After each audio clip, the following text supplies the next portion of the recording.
غوث پاک ہو تو مرغا ہی ہونا چاہیے، غازی میاں ہو تو بکرا ہی ہونا چاہیے، وارث پاک ہو تو حلوہ ہی ہونا چاہیے، بندہ نواز ہو تو لڈو ہی ہونا چاہیے۔ یہ جو ہم نے الگ الگ ڈشز کو بزرگوں کی طرف منسوب کر رکھا ہے، یہ سراسر غلط ہے، اس کی کوئی حقیقت نہیں ہے۔ ویسے کرنی کے نام پر حلوے ہی پر فاتحہ ہونا ضروری نہیں ہے، ویسے کرنی کے نام پر مرغے پر بھی فاتحہ ہو سکتا ہے۔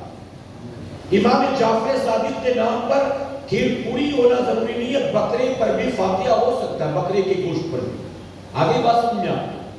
تو کسی بھی بزرگ کے نام پر کسی بھی حلال جائز چیز پر فاتحہ کر سکتے ہیں۔ یہ جو ڈشز بانٹ رکھا ہے، اس کی کوئی سختی اور پابندی اور اثر نہیں۔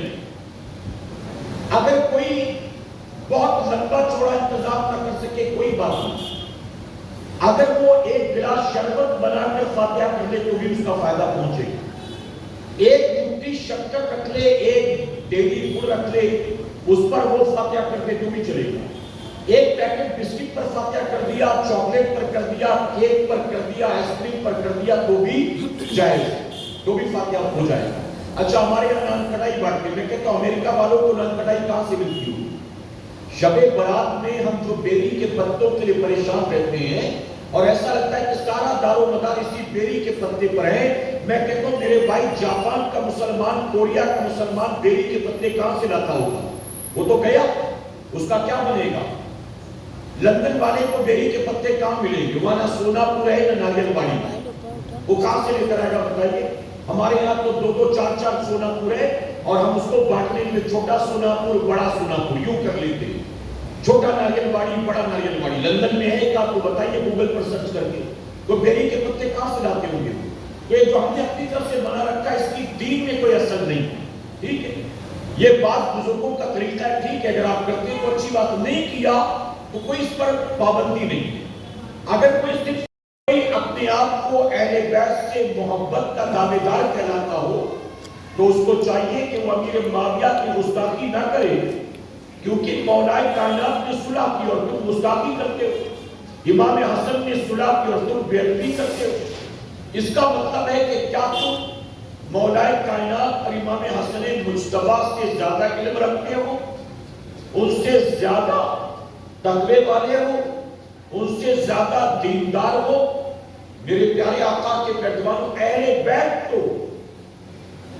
مولا کائنات اور حسن مجتبی کو امیر معاویہ سے صلح کرے اور تم ان کو گالیاں دو، ان کو برا بھلا کو، تو تم کیسے اہل بیت سے محبت کرنے والی بن سکتی ہو؟ ہم سنیوں کا یہ کہنا ہے کہ جسے امام حسین نے خلیفہ نہیں مانا، قیامت تک کوئی سنی اس یزید کو خلیفہ نہیں مانتا، اور جسے امام حسن حسین نے خلیفہ مانا یعنی جناب امیر معاویہ، تو قیامت تک خوش عقیدہ سنی مسلمان بھی انہیں خلیفہ مانتا۔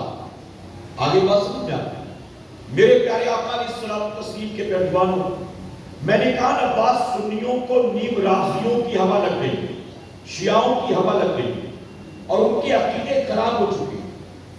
وہ دین کے بارے میں اگرچہ کوئی معلومات نہ رکھیں، چاہے وہ کوئی جاہل پیر ہو، چاہے کسی جاہل پیر کا کوئی جاہل مرید ہو، چاہے کسی مزار کا جاہل مجاور ہو یا گدی نشین ہو، یہ سب کے سب اہل بیت سے محبت کا دعویٰ کرتے ہیں، اور اس دعوے کی دلیل یہ ہے کہ یہ صحابہ کی گستاخی اور صحابہ کی بے ادبی کرتے ہیں۔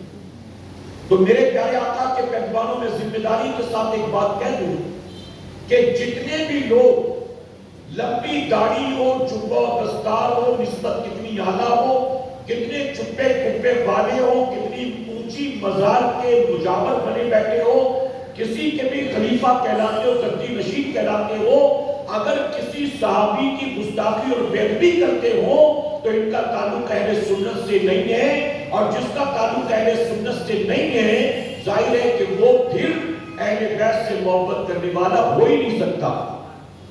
اہل بیت سے حقیقت میں محبت وہ کرتے ہیں جن کا تعلق اہل سنت سے۔ میں آپ کو مثال دوں، ایک دن میں یہی مدرسے کے پیچھے چلا جا رہا تھا تو بائک پر ایک لڑکا بیٹھا تھا، دو تین اس کے آس پاس کھڑے تھے، ان میں آپس میں کسی بات کو لے کر بحث ہوئی۔ ان لڑکوں نے مجھے دیکھا تو کہا کہ اگر تو ہماری بات نہیں مانتا تو ہم مولانا صادق صاحب کو بلا لیتے ہیں، وہ تجھے سمجھا دیں گے۔ تو جو بائک پر بیٹھا تھا اس نے کہا نہیں تم بات کرو مجھ سے، ان کو بلانے کی کوئی ضرورت نہیں۔ اب میں نے خود جب یہ باتیں سنی تو میں خود چلا گیا، میں نے کہا کیا بات ہے بتائیے کیا مسئلہ۔ تو جو 2-3 لڑکے کھڑے تھے وہ کہنے لگے کہ یہ جو ہمارا دوست ہے نا، یہ پتہ نہیں کس پیر کے چکر میں پڑا ہے، یہ جناب امیر معاویہ کی گستاخی کرتا ہے، یہ جناب امیر معاویہ کو برا بھلا کہتا ہے۔ میں نے اس سے نہیں پوچھا کہ تم جناب امیر معاویہ کے بارے میں کیا کہتے ہو، میں نے کہا، میں نے صرف اپنی بات رکھی، میں نے کہا تم جناب امیر معاویہ رضی اللہ عنہ کے بارے میں جو کچھ بھی کہتے ہو، تم نے وہ ساری باتیں کون سی کتاب میں پڑھی بتا؟ وہ کتاب میں بھی پڑھنا تھا۔ تو اس نے کہا کہ میں نے کوئی کتاب نہیں پڑھی، میں نے اپنے دوستوں سے سنا۔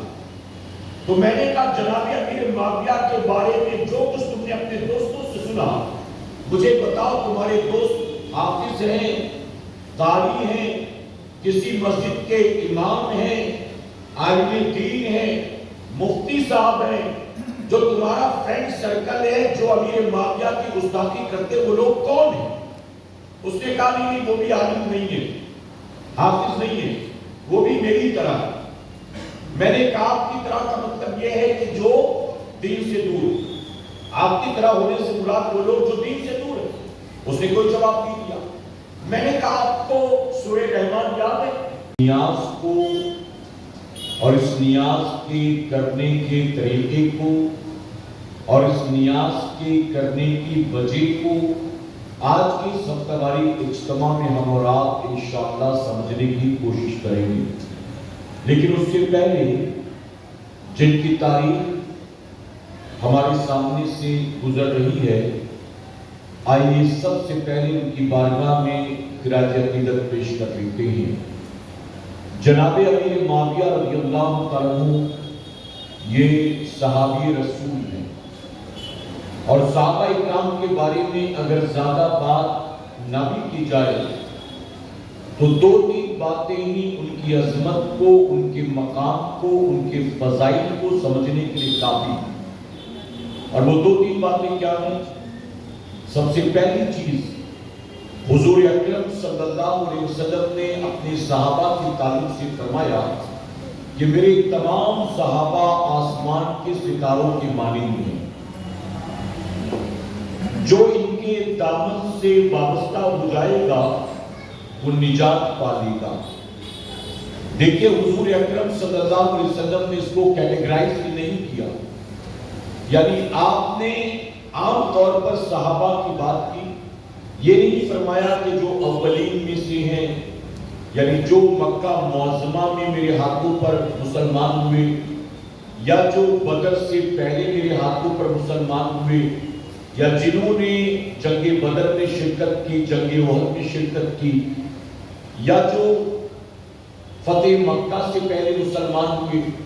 آپ نے بالکل اس کو کیٹیگرائز نہیں کیا، بلکہ جنرل طور پر، عام طور پر آپ نے فرمایا کہ میرے تمام صحابہ آسمان کے ستاروں کے مانند ہیں۔ اب اس میں پتہ چلا کہ سیدنا صدیق اکبر سے لے کر جس آخری صحابی نے میرے نبی کے ہاتھوں پر کلمہ پڑھا وہ سارے کے سارے اس میں شامل ہیں۔ دوسری چیز، حضور اکرم صلی اللہ علیہ وسلم نے فرمایا کہ اگر تم اللہ کی راہ میں احد کے پہاڑ کے برابر سونا صدقہ کرو اور میرا صحابی اللہ کی راہ میں مٹھی بھر جو صدقہ کرے تو اللہ کے نزدیک احد کے پہاڑ کے برابر تمہارا سونا صدقہ کرنے سے افضل میرے صحابی کا مٹھی بھر جو صدقہ کرنا ہے۔ آپ اس سے صحابہ کے مقام کو سمجھیں۔ میرے پیارے آقا کے پیروانوں، اب جناب امیر معاویہ رضی اللہ عنہ کے بارے میں اگر مزید دیکھیں تو آپ صحابی رسول ہونے کے ساتھ ساتھ کاتب وحی الہی بھی، یعنی حضور اکرم صلی اللہ علیہ وسلم پر جب قرآن شریف نازل ہوتا تھا تو اس وقت کچھ صحابہ ایسے تھے جن کی یہ ڈیوٹی تھی کہ حضور پر نازل ہونے والے قرآن کو وہ نوٹ کر لیتے تھے، تاکہ اسے قیامت تک کے لیے محفوظ کیا جا سکے۔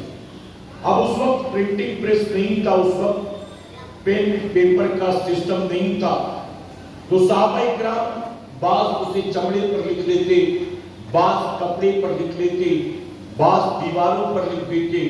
تو اپنے اپنے طور پر وہ صحابہ قرآن کی آیات کو نوٹ کر لیتے تھے۔